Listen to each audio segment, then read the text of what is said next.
Hi, my name is Paco Nathan, and it's a pleasure and honor to get to present here. I haven't been involved before in Toronto machine learning community and the Toronto Machine Learning Summit conference, although I was really looking forward to this. So thank you, David and Sahara and Tian and all for all of your help here.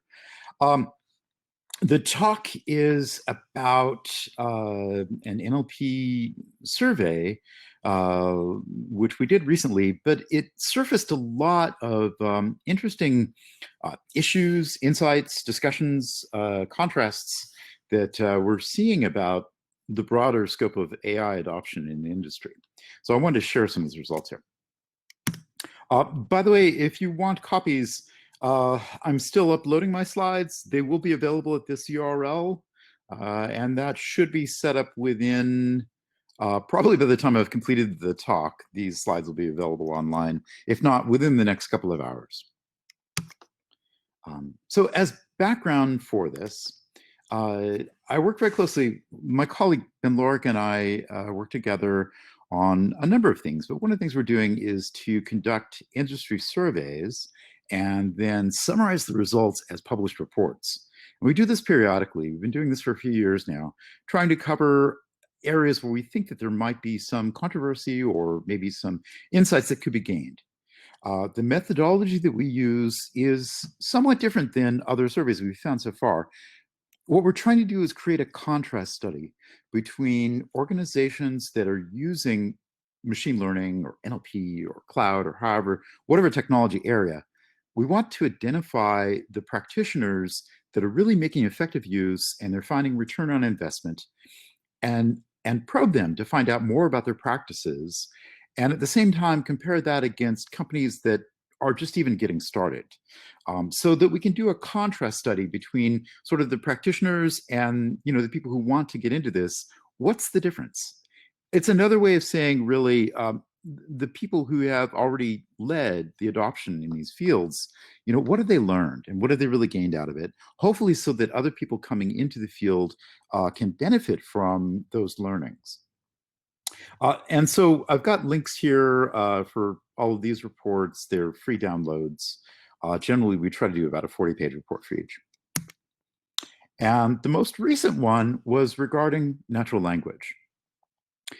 So we conducted this over the summer, and this was being done in conjunction with a vendor. John Snow Labs had sponsored this because they were leading up to a conference called NLP Summit, which was held in early October. There's a free download. Ben Lorica leads a company called Gradient Flow, and they hosted the survey. So if you go to this URL, Gradient Flow 2020 NLP survey, that'll download the report. But I'd like to drill down into both some of what we've seen out of the report, the high level takes, as well as some of the feedback that we got from industry practitioners, sort of what did we have or not have in the report. And also just taking a look at the industry in general in terms of NLP. So, the intent of the survey was to see how technologies are rolling out in the industry, and it ran for about 41 days. We had respondents from 50 countries. And I want to shout out to a couple of our colleagues, Jen Webb and Kathy Yu, who really helped out on this. So we're looking at important contrasts. We're trying to understand the people who have at least some few years of history as NLP practitioners in the industry and deploying use cases in production versus people who are just getting started. We're also trying to draw a contrast between people who are in technical leadership roles, whether they're engineering managers or tech leads or however, architects, et cetera, but they're making decisions about adoption. And so, again, trying to draw the contrast between the technical leaders, decision makers, and the general respondents. And of course, we were also looking at things like geographic region, company size, sort of the scope in terms of the scale of documents you're working with, et cetera. And it turns out we got a pretty good sample. A quarter of the respondents were in technical leadership roles. That's actually higher than we would typically see. So that was good. We're able to at least get some contrast about the decision makers. But also, we really got a nice distribution between the practitioners versus people who are just getting started. So we broke this down into three areas. There are people who have been doing NLP in production for 5 years or more, versus people who are sort of mid-stage, they've got a few years in, versus people who are just getting started. And it's a pretty good breakdown between those. Now, I covered this in a lot of detail at the NLP Summit. I gave the opening keynote, which really explored, step by step, all of the different areas. So if you want to go through that in gory detail, I certainly didn't want to rehash that. I wanted to provide something new and extra value here for Toronto Machine Learning Summit. But all the slides and the video of it, they're all online. Also, Ben Lorick and I did a community Q&A session. It's a new thing called Kindred. Some of our colleagues in San Francisco created. It's kind of like Discord, but they actually came out of the background of doing smart contracts and decentralized systems. So Kindred's kind of interesting. Actually, it's quite interesting.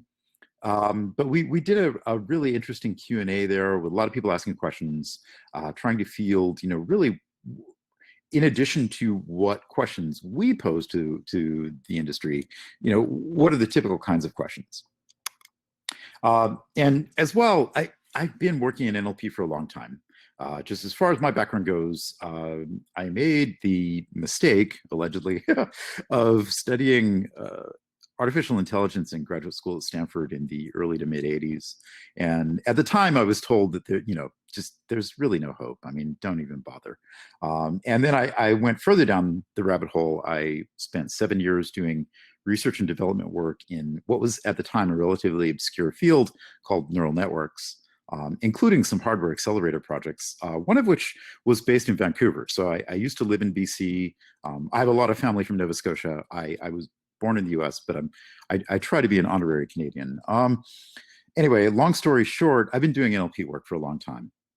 And I invited some friends who are really excellent practitioners. Amy Heineke at Primer AI, doing a lot of work in natural language, understanding natural language generation. Joel Gruss, who led Allen NLP, he's now at a different company, but he'd done a lot of work on some of the research tools in NLP that were really groundbreaking. Danny Viesro is my colleague from Recogni. I'm one of the advisors there, and we'll show a little bit of what they're doing. Also, Felicia Lecou, who'd been in UK Gov working on NLP and knowledge graph applications. She's now at Adarga, also in UK. But there's a really interesting panel discussion. There's the video available. We tried to bring up some of the points from the survey results, but then get their feedback as practitioners out in the field. What are they seeing? And also as people who are leading open source projects. And so, it gives a real pragmatic view of NLP annotation, lots of annotation, and how that feeds into use cases downstream. Definitely touched on the importance of human in the loop approaches, which are crucial in most of the applications of scale that I've ever seen. And also an interesting thing we found was, to the extent that we're doing a lot of annotation and classifier work, that leads into how organizations consume NLP applications. And an interesting thing that most of us had encountered was where executives in a company would actually veto our work kind of at the last minute, saying, actually, you're touching on this idea of using AI and having shared definitions across organization. And as executives, we're not sure we actually like that, because we'd like to be able to change those definitions at our discretion. So there's sort of this okay boomer moment in AI that actually we're seeing from a lot of sectors. The Davos conference talked about this in 2019, where there's sort of an age group of executives that are somewhat threatened by AI, and it's kind of a generational thing. But we're definitely seeing that in NLP as well. So some highlights that I think are really important to understand. One of these is that budgets are growing, and we're seeing this reported amongst the organizations who have been working and seeing return on investment for a while in NLP, and also amongst the people who are more the practitioners. You see this contrast. Those who have been in the field and seeing return on it are investing more. And so, I'm breaking it down. 53% have at least 10% bump in their NLP budget. 31% we're seeing a third higher. And definitely, even at the large firms, we're seeing kind of an echo of this in enterprise. And this is consistent with some of what we've reported over the past few years of AI adoption trends in general. We were actually quite startled last year when we saw that early in 2019, people were reporting that 43% of the people who come from mature practices were reporting that more than 20% of their total IT budget was being invested into AI. Whereas the people who aren't even getting started aren't investing anything. So you see this real gap between sort of haves and have-nots, that the firms that have return on investment in AI are doubling down on reinvestment. But yet, from this and other survey work, as well as correlated studies from MIT Sloan and McKinsey Global Institute, Michael Chewy in particular, we're seeing that more than half of enterprise are years away from the digital transformations which are prerequisite before they can even start to become competitive in AI use cases. So you see this gap, and if you're familiar with sort of the curves for diffusion of innovation and this notion of crossing the chasm, we're actually seeing the chasm shift over. Usually, Jeffrey Moore and others have talked about the chasm being between the innovators and early adopters versus everyone else. And what we're seeing now is instead there's the chasm that's emerging between innovators, early adopters, early majority, and everyone else. So it's almost like a 50-50 split. And in a post-pandemic world, unfortunately, this gap between haves and have-nots accelerates even more. We're seeing a lot more investment in AI, obviously with people working remotely and with all the change on logistics and a lot of uncertainty. There's a lot of use cases for machine learning, knowledge graph, et cetera. And the other thing to mention about this, of course, is that the cloud providers appear to have a first mover advantage with respect to this business phenomena, if you will. We'll explore that in a little more detail in a few minutes. Now, as far as use cases, this is where we had some surprises. We wanted to try to drill down on where are people working in different areas of NLP. And one of the surprises was when we look at the top 4 most popular applications, definitely document classifiers. Of course, this is enormous, and it cuts across a lot of different verticals. Whether you're working in pharma or insurance or finance or wherever, you're probably doing some document classification. That's just a given. Named entity resolution, and with it, more advanced areas such as entity linking, of course, have become much more pronounced now, with deep learning tools being able to augment those and get a lot better performance. Sentiment analysis is still up there, but it seems to be ebbing a bit. I wouldn't say, when we've done polls or surveys before, there was more of a cohort of sentiment analysis. And I think that is kind of starting to dip. But the thing that was a surprise was knowledge graph. And that's now in the top 4, using NLP to support knowledge graph, obviously developing annotations that feed into some sort of knowledge engineering, knowledge-based work. And also, I should mention that, particularly with respect to healthcare, we see a lot of use cases in terms of de-identification, and there has been a lot of interesting work in de-identification using machine learning for that. So that's kind of how the use cases break down. As far as the popular libraries, it was interesting. Spark NLP came out. 1/3 of the users were using Spark NLP. 1/4 of the users were using Spacy. And then a half of the users represented using either or both of Spark NLP or Spacy. And just for what it's worth, I'm a lead committer for a project that's based on Spacy pipelines. So I also, for what it's worth, I used to be the community evangelist for Apache Spark. So I kind of have a foot in both camps there. Definitely, there's a lot of work with Allen NLP. They were a bit surprised because they think of Allen NLP as a research tool, but yet there's production use cases. Of course, NLTK has been around forever. It's kind of old and clunky, but especially in finance, there's a lot of older, almost legacy applications, I think, that probably still have that. And Stanford Core, pretty big. GenSim has been around for a long time. Hugging Face is really moving up, Raza and others. I want to call out one that was not on our list, but I do a lot of work. I'd mentioned Daniel Villasuero earlier in our panel discussion.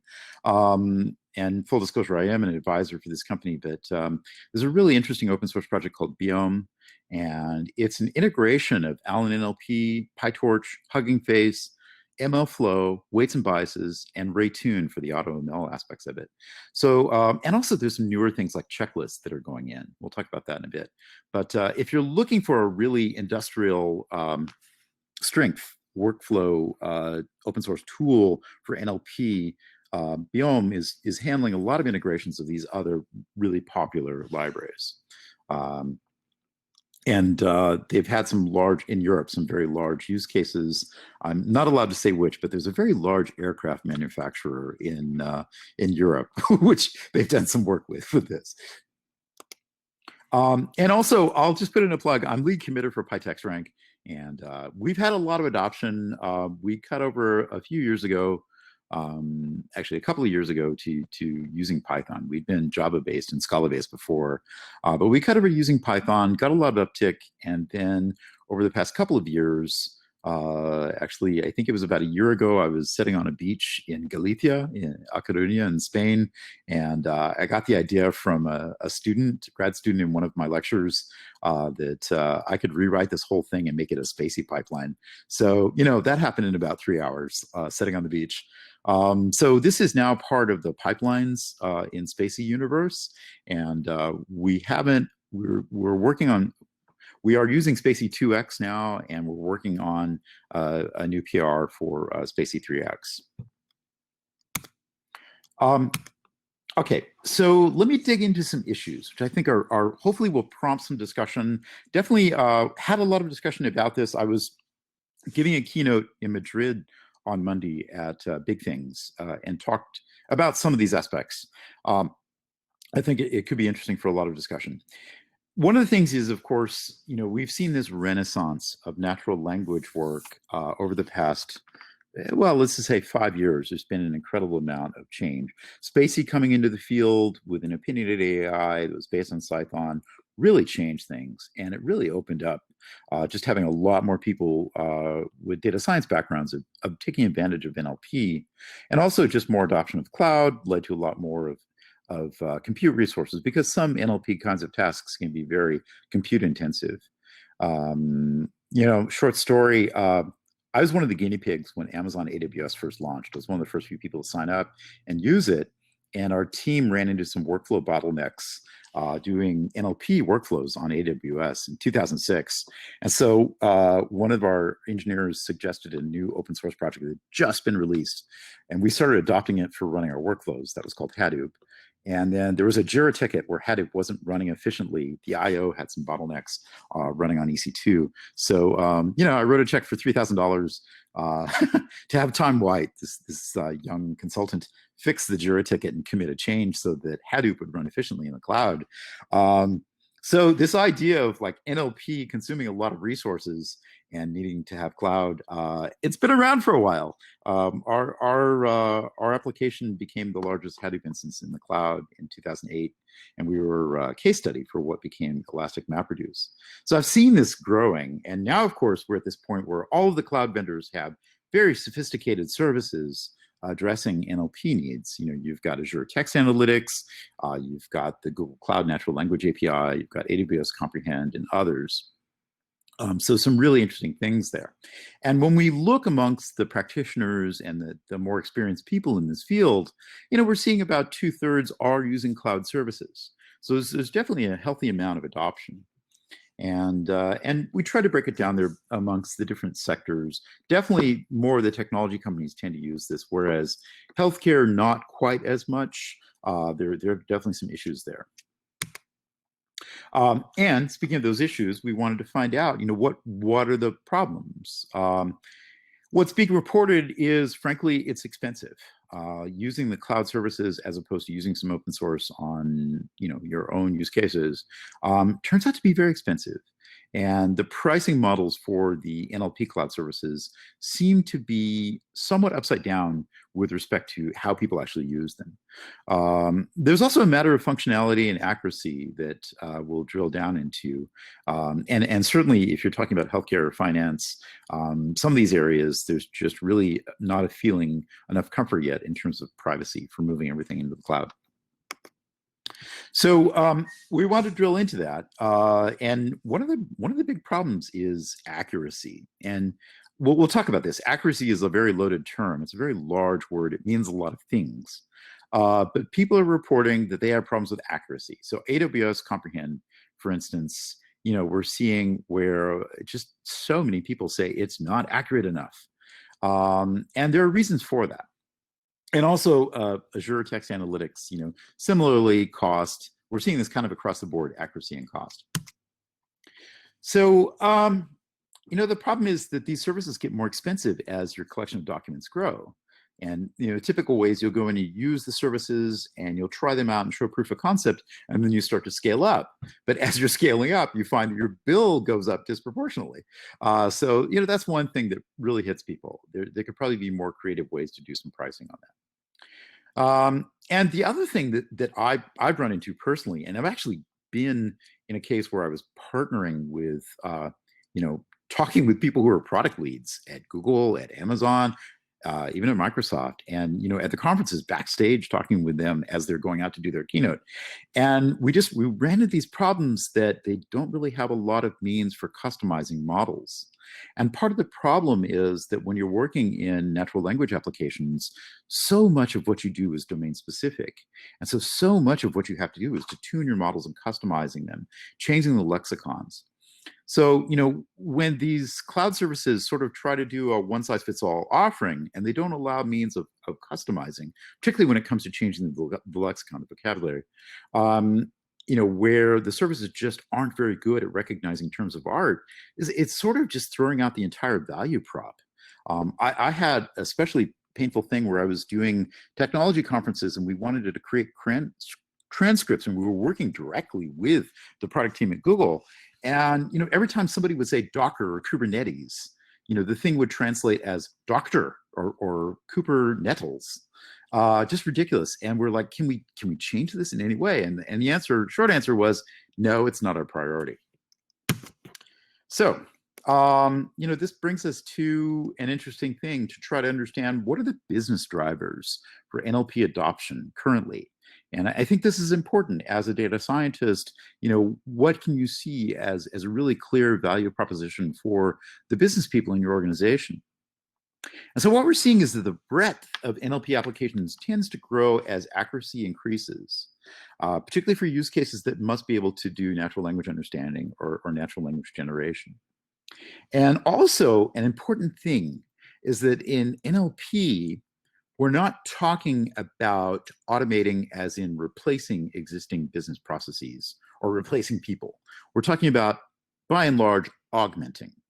And so you really have to look from a business perspective and say, how can I have enough accuracy in my NLP apps to augment my existing business workflows, but also have them be cost effective as they scale?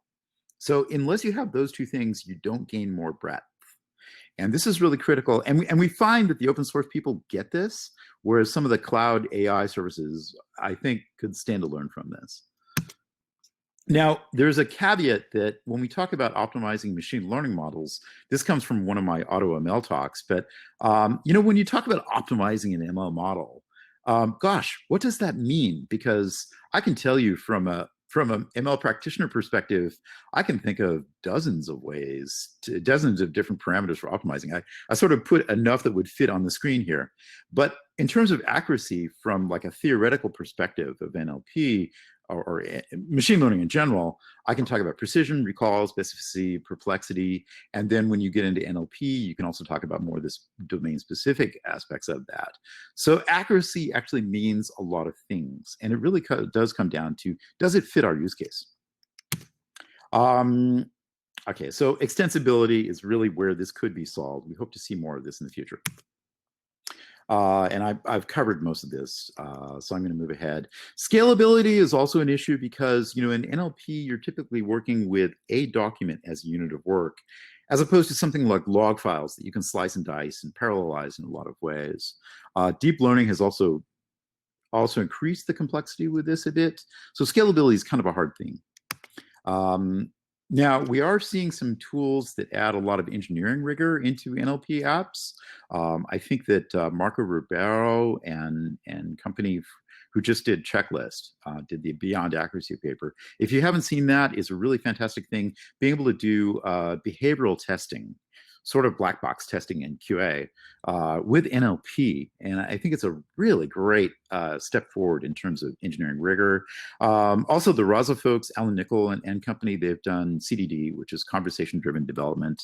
And I'll definitely reference a lot of great work out of Pandora Box if you're working in chatbots. There's a great interview here with Lauren Kunze, working on, they've got 10 years worth of baseline development with chatbots. Okay, and let me shift gears a bit and drill down on some of the cloud problems. So you may have heard, but since late 2017, there's sort of been this arms race, starting with Allen NLP, followed up by Google and Microsoft and others, Alibaba. And essentially the cloud giants have been doing this thing where at one point they were actually publishing papers every 2 to 3 weeks just to one-up each other. Like, I got a 1% point better than you in accuracy. So you get these enormous models that might take 3 weeks to train on a huge cloud instance.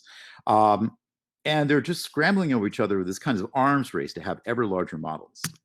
So, we joke about it as Sesame Street because the names were like Elmo, Bert, Ernie, etc. But it's been very sophisticated models, and I try to break down some of where the technology development has been in these.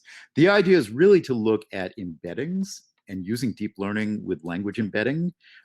We can talk about that in more detail, but essentially it's very good at understanding sequences of things or predicting what should come next in a sequence of things. And it leads toward very large models. There's been this hypergrowth of parameters to the point where some of the latest ones have hundreds of billions of parameters. Really insane. And you look at the carbon footprint on these, and for instance, training BERT with neural architecture search, there was a paper that came out that showed that training one machine learning model would have the carbon footprint of running the average gasoline automobiles, 5 of them for their entire lifetime.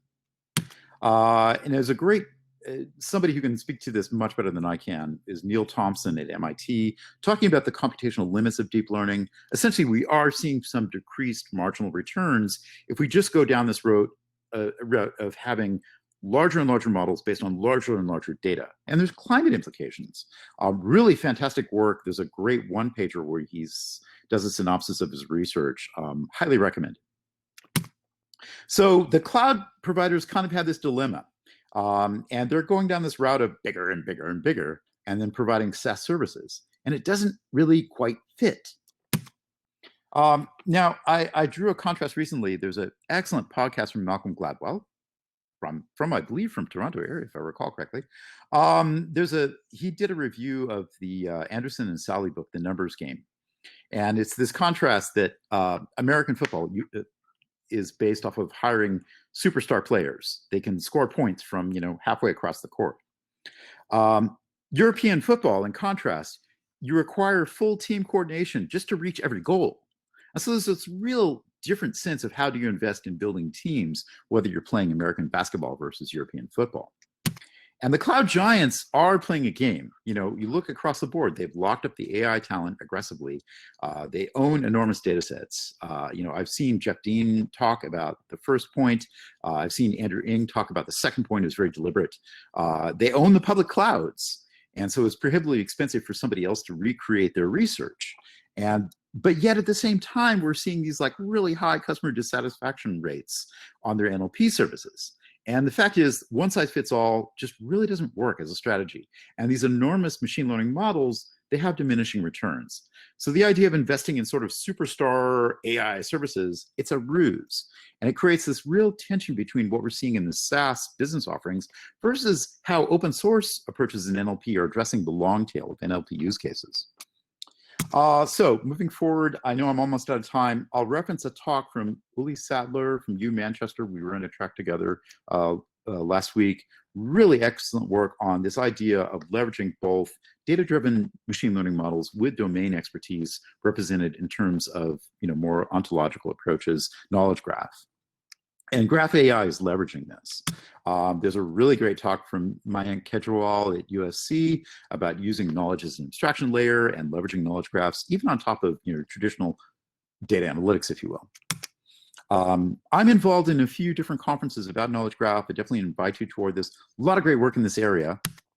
And also looking ahead, if you're interested in NLP, the one resource that I highly recommend is NLP Progress from Sebastian Ruder. There are updates almost every week, and it has leaderboards that contain both what's the latest research as far as what are the data sets and the code to reproduce it.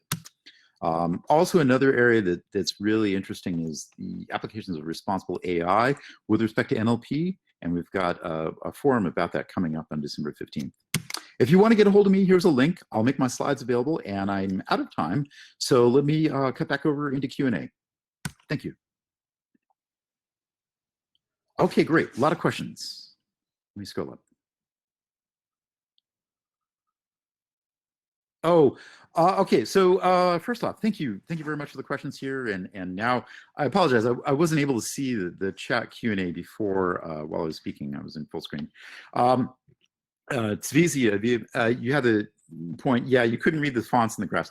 Some of those graphs that I referenced, they were copied out of papers and whatnot, but they're linked to the primary sources. So they're a little bit difficult to see on the slides, but hopefully if you follow the links, one of the problems is when I do talks, I typically have a lot of slides that have a lot of primary sources linked.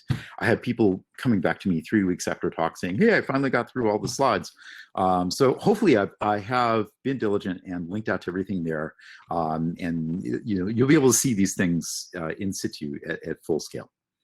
Sonia, when people say they use NER, when do they use entity linking along with that, and when do they not? Is there information about this in the survey results? Really great question. We didn't drill down on that in the survey. We didn't have that level of granularity in the questions, although for a follow-up, that would be one of them I would be asking. Named entity resolution is something that's been around in the NLP packages for a while. Entity linking is somewhat newer. And so there may be kind of a semantic difference between them, but I do find that the libraries that do NER, it's a little bit older approach, and it's a little bit more static, if you will. You have to pre-train in different ways. I find the results are, whereas it's popular, it's maybe not the best results. Entity linking is something where you'd be leveraging a graph, and so you can have this sort of adjunct knowledge graph that augments your NLP work in very intelligent ways. And you'd be doing graph search, and maybe perhaps even be looking at things like link prediction, maybe using some of the more sort of hybrid approaches between, say, deep learning and probabilistic methods on graphs. So entity linking and NER, I would say there's a split between them. It's not in the survey, but I can follow up with some of the information about that from some papers. I noticed, Dave, thank you for referencing some of my background there. You know, that Wikipedia page on me is just horrible. There's a guy in Italy that has had a lot of fun editing it. He actually added himself as like a contributor on some projects where he was never around. So it has very little to do with me, but if you do want to get a hold of some material, here, let me link in. I've got a lot of other background material at this URL. And the Wikipedia page for me is really bad. Great, thank you. Okay, in the list, Darius had a question, is the list in descending order of the number of applications of popularity? Not exactly. The list was in order of how we had polled it, so we try to preserve that. But then later, we do have the numbers there. And if you look at the report, we have more detail about the numbers. Let's see, interesting. Okay, Walter Wu thought the conversational use case could be on the list, especially the spread of chatbot, smartbot. Yeah, you know, we were thinking too, I mean, I've been involved in the O'Reilly technology conferences for a number of years. My colleague Ben Lorica led the AI and data science parts of it for 10 years. Sadly, that business is no more. It was closed earlier this year. Although Gradient Flow and others are kind of picking it up. So I've been out there in these technology conferences, and yes, there's a lot of conversational AI, you know, hosting so many interesting talks about that. We did not see that quite as strongly in this year's survey. So I do believe, also from other work that I'm doing, I certainly believe that knowledge graph work is really pervasive, although somewhat private when you go into industry. And we're seeing that definitely on the rise. Whereas I think the chatbots, they had a big bump, and a few years ago it was super popular. I would go to investor dinners and like everybody's doing a chatbot company. These days, yeah, I think there's a glut. I think there's too many. There are some really great services. Pandora bots and Raza, I've mentioned, really excellent. But there's a lot of little ones that are kind of iffy. So I do think that, yeah, voice is just definitely hard to do well. And I do believe that the cloud vendors have over-indexed on the chat applications a bit too much, especially for their services, just to sort of generalize toward those. Whereas I believe that there's a breadth of NLP applications that have nothing to do with voice. So that remains to be seen, but really good question.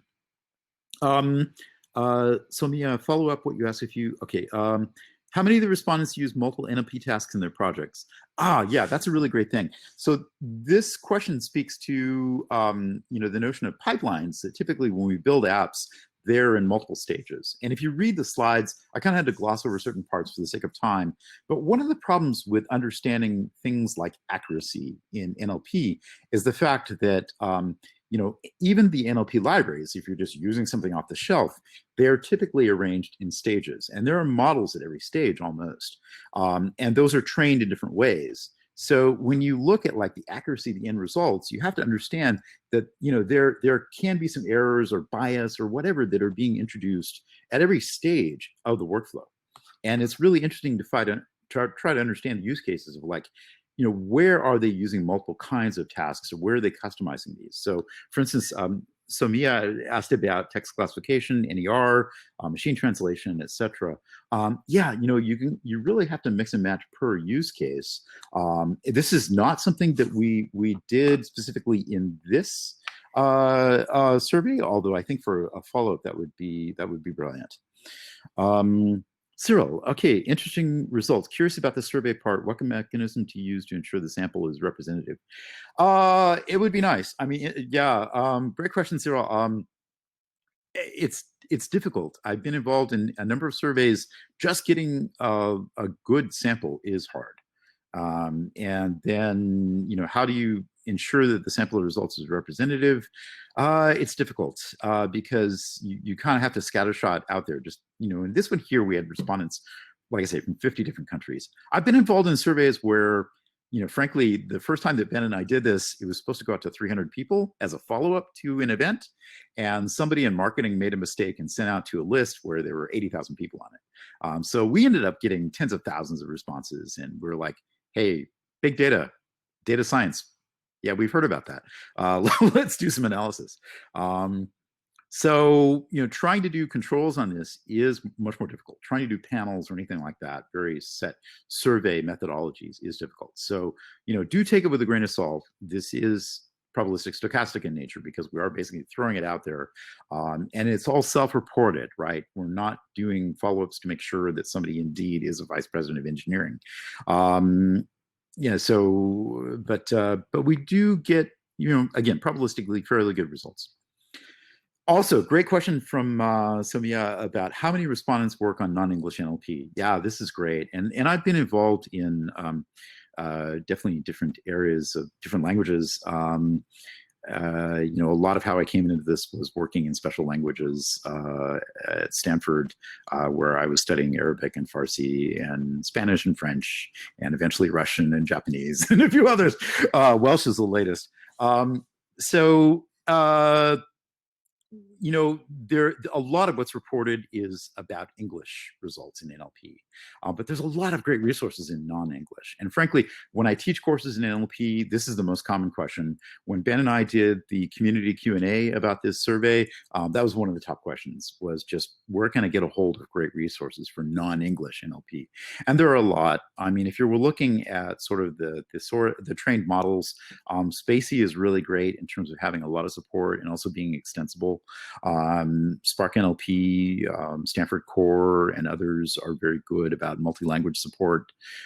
Certainly, if you're using other assets like the knowledge-based kind of assets like WordNet or some sort of thesaurus, there's a lot of those in multiple languages that are out, whether you are talking, in a variety of languages.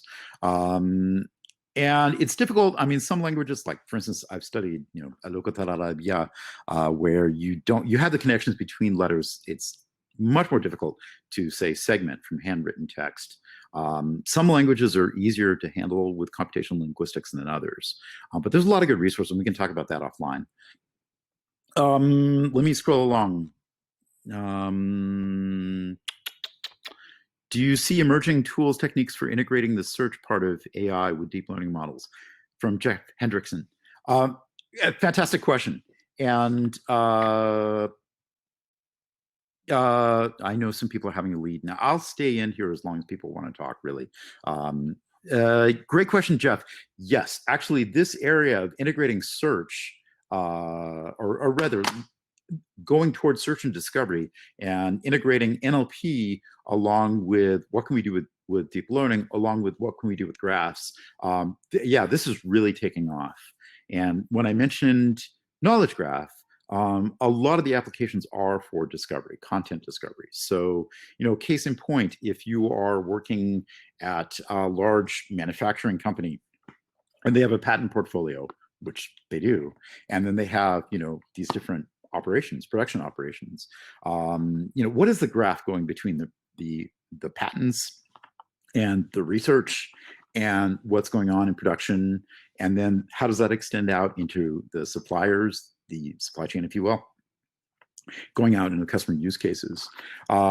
So a lot of that begs really great tools for search, just to understand what's going on in your company and how can you jump in and try to resolve a problem. And so that's where we see a lot of this work in NLP leads toward annotation. Annotation leads toward knowledge engineering, and that leads toward typically some type of tooling in discovery and search. A really great example of this that I would point to is I'm involved in Metadata Day, which will be announced soon. It'll be on December 14th. LinkedIn is hosting it. So a lot of the sort of the AI native companies like Uber, Lyft, Netflix, Airbnb, Stitch Fix, LinkedIn included, although they're now Microsoft. Their response to GDPR was to have internal knowledge graph projects and start getting busy on understanding their data sets and how they're linked and how they link out to use cases. And then once they did, they found out that the data science teams had much better productivity because the metadata was available at a quick search.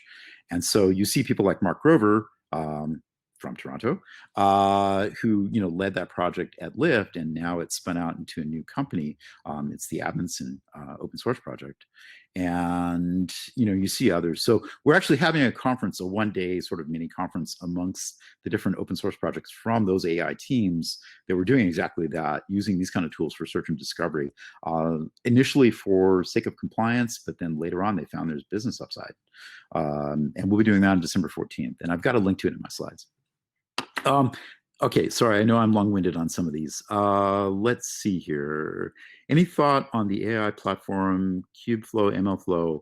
Yeah, there's a lot of adoption. There's a lot of questions about that. If you go back, there was a slide I mentioned about Biome, and Biome is actually doing a nice integration of MLflow along with weights and biases, along with Raytune, so that you can be running experiments and then getting a lot of good feedback and measuring these.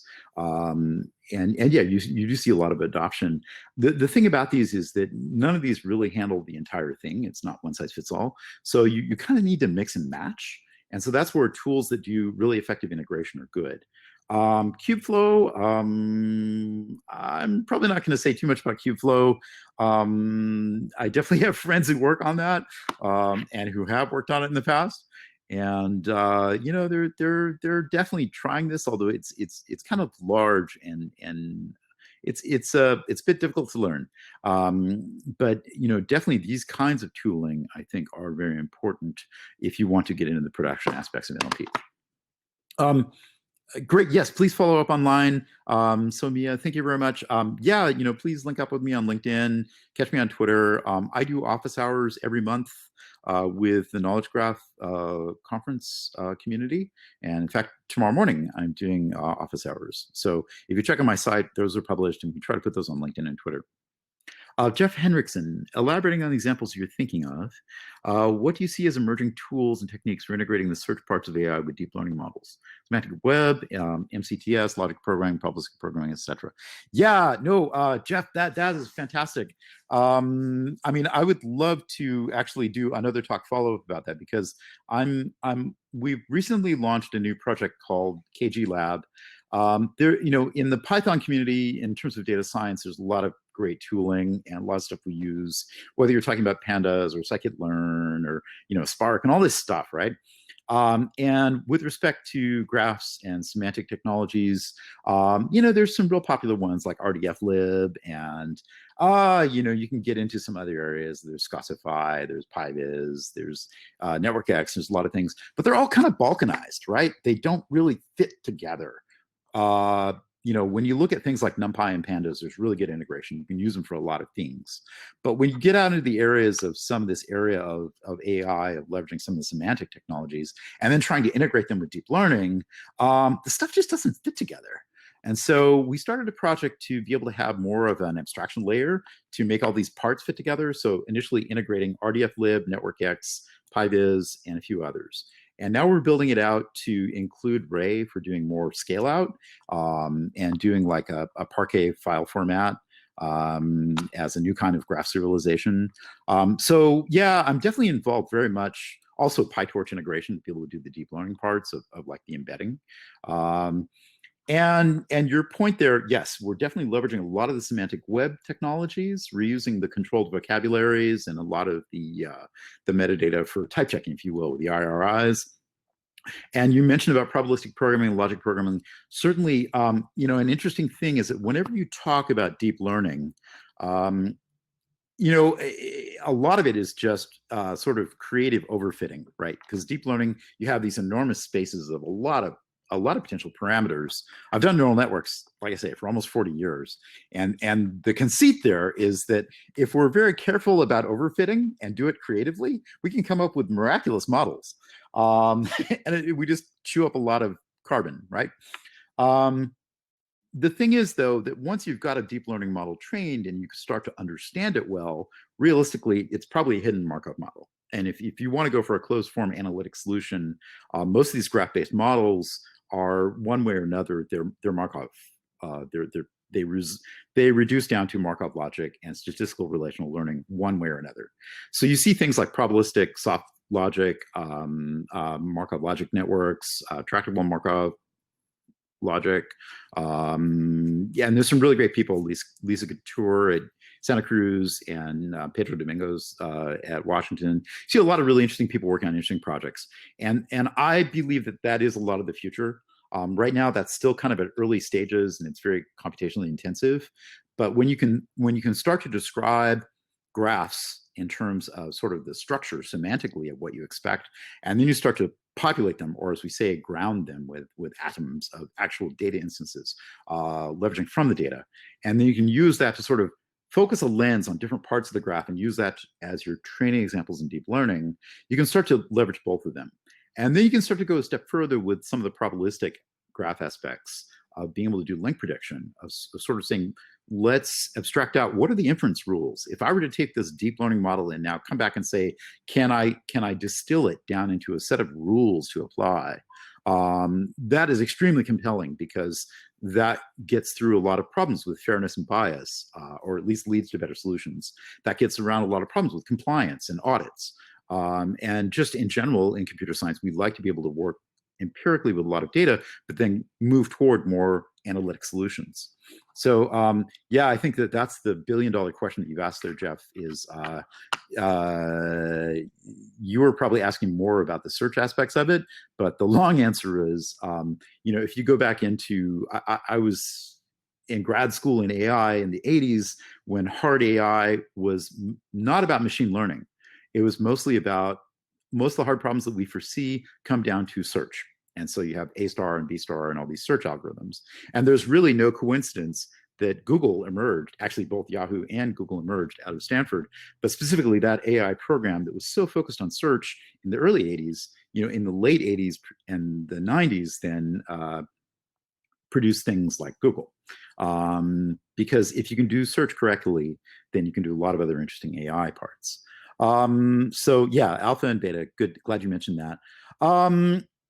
Okay, we could talk much more. You were thinking AlphaGo is much more about MCTS than about neural networks.